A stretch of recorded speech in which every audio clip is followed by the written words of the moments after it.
Friends, can you imagine a young boy selling tea at a small railway station, living in a one-room house with 5 siblings, would one day lead the world's largest democracy? This isn't just the story of a prime minister, it is a story of unwavering determination, iron discipline, and the courage to never give up. Narendra Damodar Das Modi was born on September 17, 1950, in Vadnagar, Gujarat. His family lived in a small house that barely had any sunlight. Before heading to school and right after coming back, he spent his hours at his father's tea stall. While other children played, he was serving tea to passengers at the station. Despite the poverty, his spirit was rich. He spent hours in the local library, reading biographies of great men, dreaming of a life that mattered. At the age of 17, he made a life-altering decision. He left the comfort of his home to find his true purpose.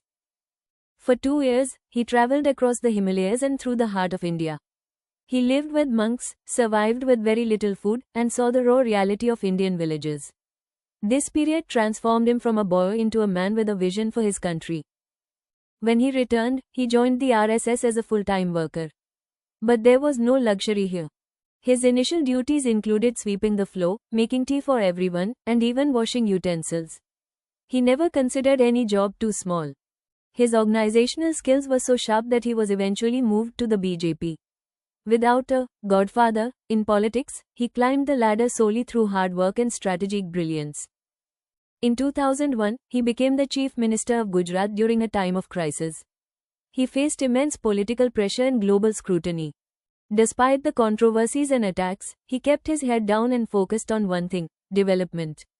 He turned Gujarat into an industrial powerhouse, proving that results speak louder than words. In 2014, history was written. The boy from the tea stall was sworn in as the Prime Minister of India. Today, he stands as one of the most powerful leaders on the planet. His story teaches us one vital lesson.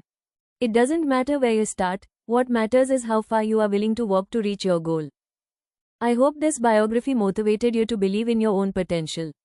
What was your favorite part of his life story? Drop a comment below. Don't forget to hit the like button and subscribe to join our community of dreamers.